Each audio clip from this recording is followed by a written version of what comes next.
Bismillahirrahmanirrahim. Alhamdulillah wassalatu wassalamu ala nabiyina Muhammad wa ala alihi wa sahbihi wasallam. Sekarang kita masuk pada materi yang keempat, Ad-Darsur Rabi', pelajaran yang keempat. Di sini ada kolom alif. Kita baca dulu ya.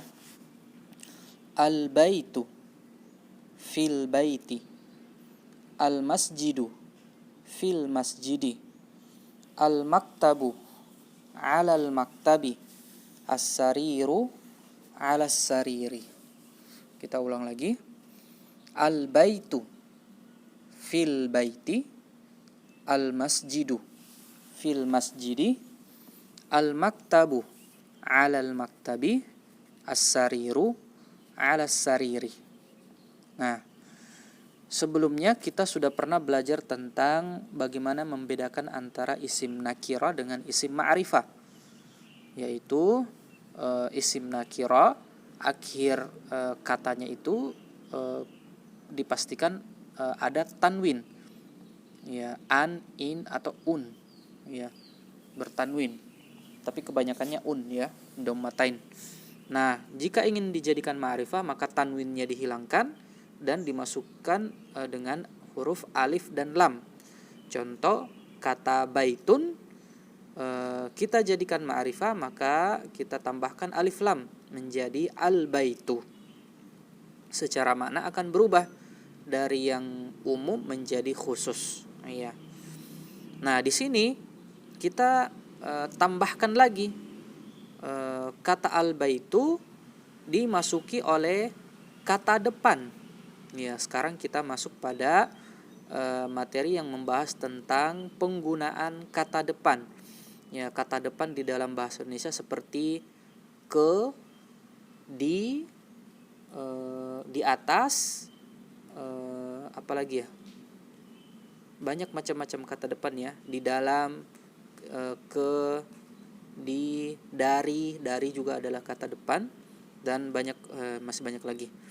Nah, di dalam bahasa Arab sendiri kata depan ini disebut dengan huruf jar, huruful jar.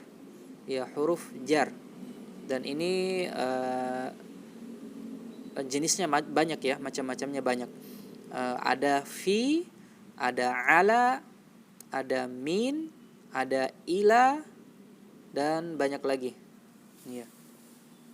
Di sini kita menggunakan kita belajar tentang dua dari macam-macam huruf jar, yaitu fi dan ala. Fi artinya di atau di dalam, ala artinya di atas. Nah, di sini salah satu ciri-ciri penggunaan huruf jar ini bahwa kata yang dimasuki atau diawali dengan huruf jar, salah satu dari huruf jar itu, baik itu fi, ala, min, ila, dan lain sebagainya, itu akan merubah harokat akhir kata tersebut yang awalnya adalah dhammah menjadi kasrah. Contoh, awalnya adalah al-baitu dari kata baitun, kemudian dijadikan ma'rifah al-baitu, tapi karena kemasukan huruf jar maka dia menjadi al-baiti. Sebagai contoh di sini al-baitu menjadi fil baiti. Ya. Fil baiti artinya di rumah atau di dalam rumah. Nah, seperti contoh di bawahnya lagi. Al-maktabu. Al-maktabu ya bentuk normatifnya atau bentuk normalnya. Kemudian dia menjadi al-maktabi karena kemasukan huruf jar, ala. Ala artinya di atas. Menjadi alal maktabi, di atas meja. Ya, begitu pula al-masjidu menjadi fil masjidi. As-sariru menjadi alas sariri. Jadi huruf-huruf jar ini, kata depan yang disebut dengan huruf jar dalam bahasa Arab, itu menjadikan harokat akhir kata semuanya menjadi kasroh. Iya, semuanya menjadi kasroh. al-masjidi, as-sariri, al-maktabi, al-baiti. Ya. Nah, sekarang kita masuk pada kolom ba. Ini ada percakapan nih. Ada kosakata baru juga, ya. Kita baca dulu. Aina Muhammadun huwa fil ghurfati. Wa aina Yasirun huwa fil hammami. Wa aina Aminah hiya fil matbakhi. Aina al-kitabu huwa 'alal maktabi. Wa aina as-sa'atu hiya 'alas sariri. Kita ulang lagi. Aina Muhammadun huwa fil ghurfati. Wa aina Yasirun huwa fil hammami. Wa aina Aminatu hiya fil matbakhi. Aina al-kitabu huwa 'alal maktabi, 'alal maktabi. Wa aina as-sa'atu hiya 'alas sariri. Nah, teman-teman sekalian yang dimuliakan oleh Allah Subhanahu wa taala, di sini kita punya kosakata baru dalam dalam bertanya, ya. Nah, jadi jenis kata yang digunakan untuk bertanya, isim istifham, harful istifham atau isim istifham, ya. Yang jelasnya ini adalah kata yang digunakan untuk bertanya. Aina, kata barunya yaitu aina. Aina artinya di mana. Sebelumnya kita sudah pernah belajar tentang apa, yaitu ma, dan kita juga pernah belajar tentang penggunaan kata untuk kata tanya untuk memastikan, yaitu a artinya apakah, kemudian man yaitu siapa, ya. Kemudian sekarang kita dapat kosakata baru lagi yaitu aina. Aina artinya di mana. Di mana? Aina artinya di mana. Nah, contohnya di sini, aina Muhammadun, di mana Muhammad, huwa fil ghurfati. Nah, artinya dia ada di dalam kamar. Al-ghurfatu itu artinya kamar, ya. Menjadi al-ghurfati karena ada huruf fi. Huwa fil ghurfati. Karena kemasukan huruf jar. Huwa fil ghurfati. Nah, sekarang kita juga tahu kosakata baru, dia untuk laki-laki dalam bahasa Arab katanya adalah huwa. Jadi huwa ini adalah kata ganti orang ketiga untuk laki-laki. Kalau dalam bahasa Inggris he, ya, he. Huwa sama dengan he dalam bahasa Inggris. Aina Muhammadun huwa fil ghurfati. Huwa fil ghurfati. Dia berada di dalam kamar. Wa aina Yasirun, dan di mana Yasir? Huwa fil hammami. Dia berada di toilet atau di kamar mandi. Ya. Wa aina Aminah, dan di mana Aminah? Ini muannas berarti, ya. Aminah adalah nama perempuan. Salah satu ciri jelasnya muannas adalah nama perempuan selain benda yang di huruf terakhirnya ada ta marbutah yang sudah kita ketahui semuanya. Maka jawabannya hiya fil matbakhi. Jawabannya hiya, bukan huwa. Kenapa hiya?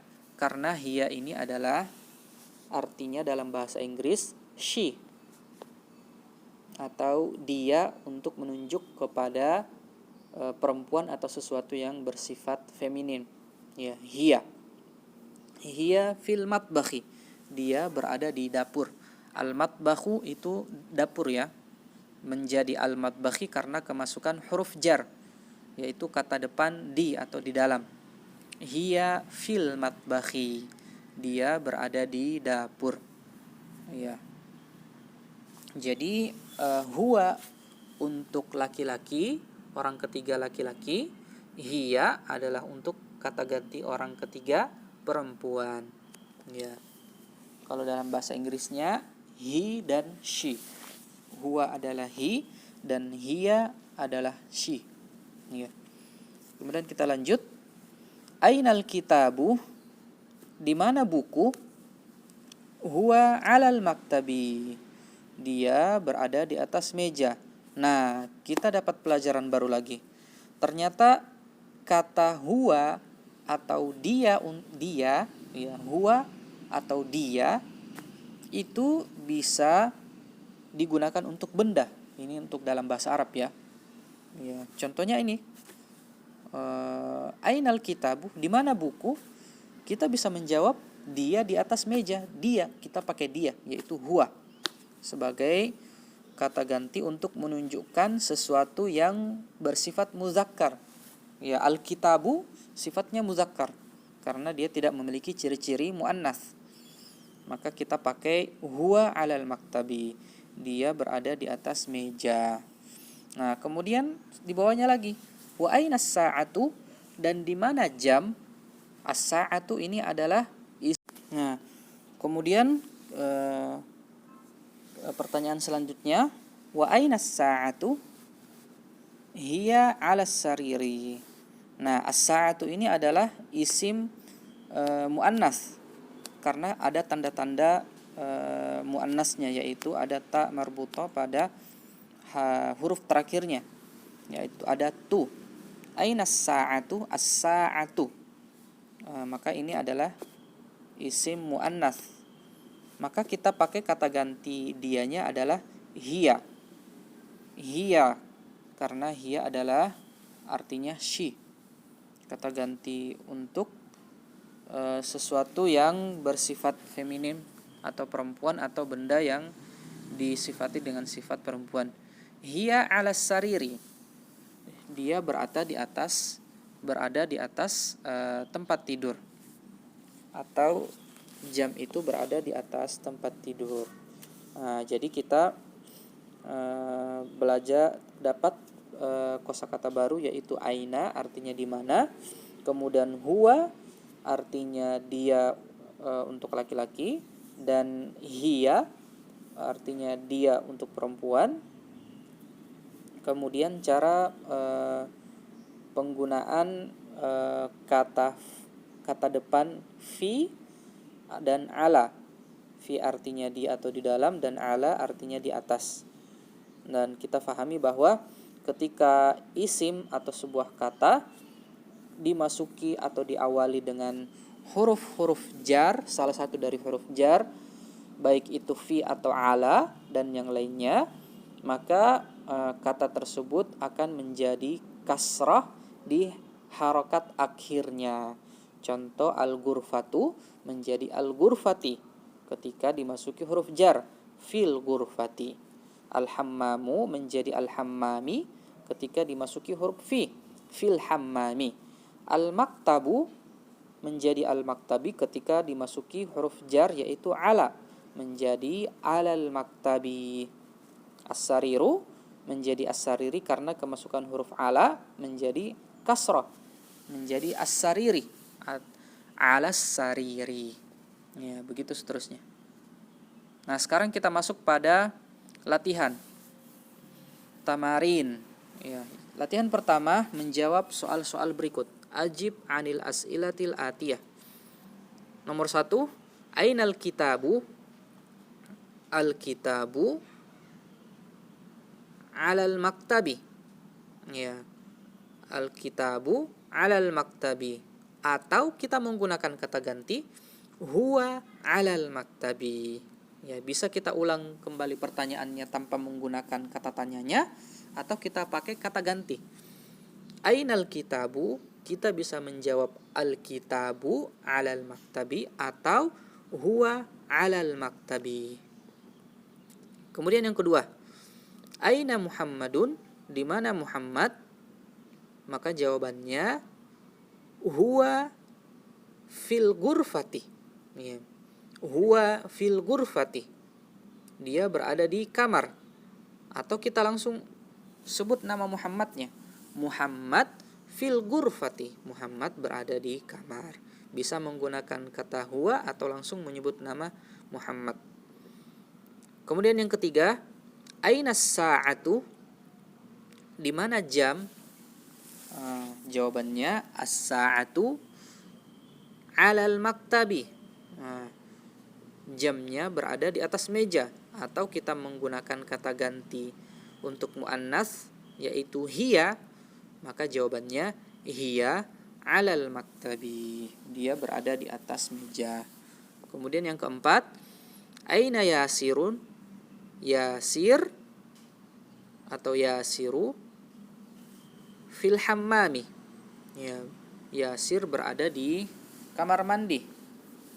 Atau kita pakai kata ganti huwa menjadi huwa fil hammami. Dia berada di kamar mandi.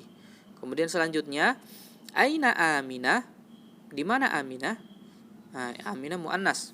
Maka kita jawab hiya fil matbakhi. Dia berada di dapur, atau kita sebut saja namanya Aminah fil matbakhi. Aminah berada di dapur. Nah, sekarang nomor 6 ini adalah bentuk tanya dengan penanyaan untuk memastikan, pertanyaan yang meminta kepastian, ya. Aaminatu fil ghurfati? Apakah Aminah berada di dalam kamar? Maka jawabannya ada dua, la atau na'am, iya atau tidak. Kalau iya maka kita jawab na'am hiya fil ghurfati, atau na'am Aminatu fil ghurfati.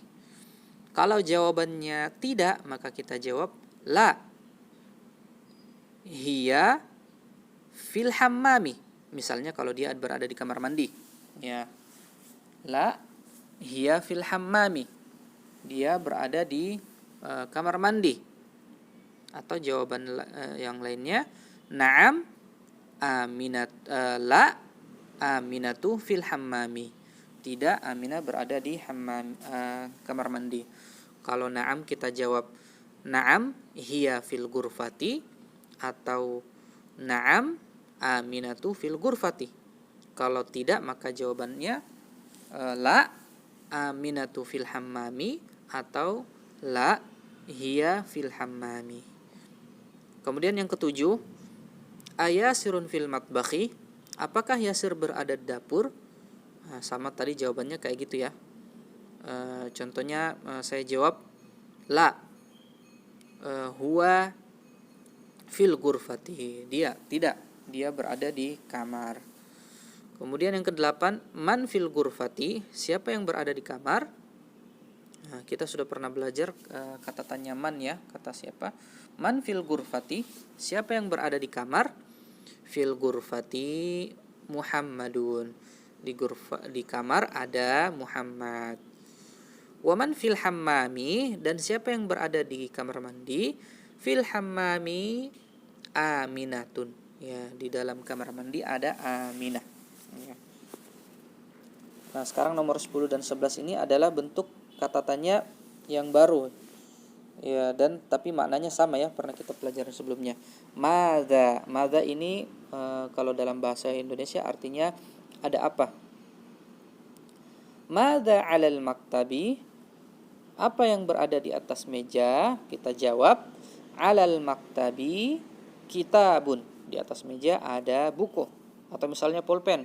Madza 'alal maktabi? 'Alal maktabi qalamun. Madza 'alas sariri? Apa yang berada di atas tempat tidur? Nah, misalnya ada kemeja ya, maka kita jawab 'alas sariri qamisun. 'Alas sariri qamisun. Di atas tempat tidur ada kemeja. Ya, barakallahu fik.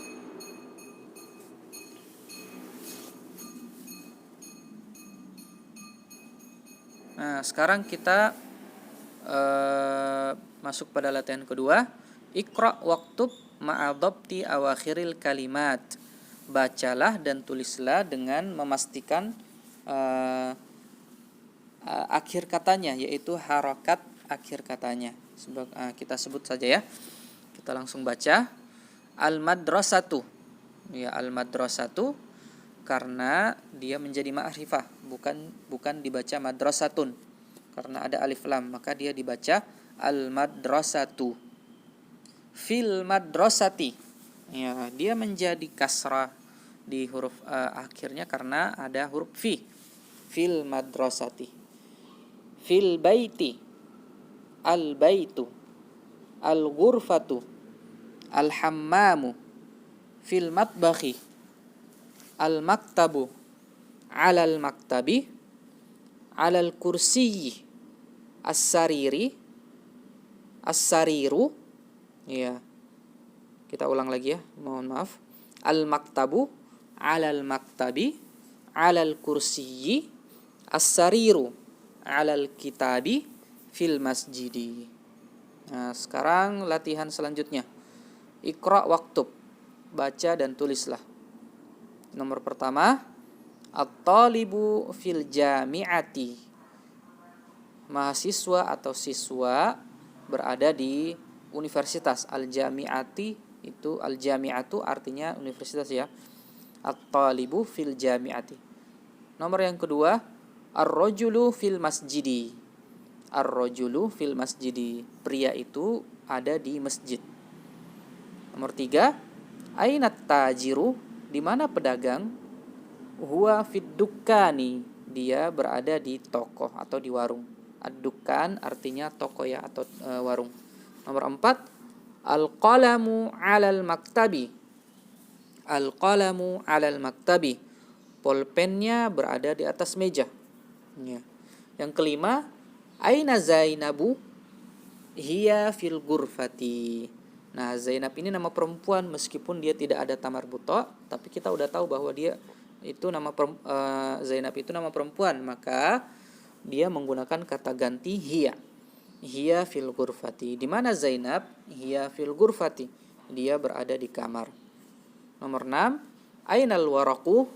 Di mana kertas? Waraqu, al-waraqu dari kata waraqun nakiranya, dan ma'rifahnya al-waraqu itu adalah kertas. Huwa 'alal maktabi, dia berada di atas meja. Ya. Nomor 7, ainal mudarrisu? Huwa fil fasli. Al-mudarrisu adalah guru laki-laki. Ainal mudarrisu? Huwa fil fasli. Di mana guru laki-laki? Dia berada di al-fasli. Al-fasli artinya kelas. Kemudian nomor 8, aina Yasiru? Di mana Yasir? Huwa fil mirhadi. Dia berada di kamar mandi. Al-mirhadi adalah al-hammami, sama ya, kamar mandi atau toilet. Fil mirhadi. Nomor 9, asy-syamsu wal qamaru fis samai. Asy-syamsu wal qamaru fis samai. Matahari dan bulan berada di langit.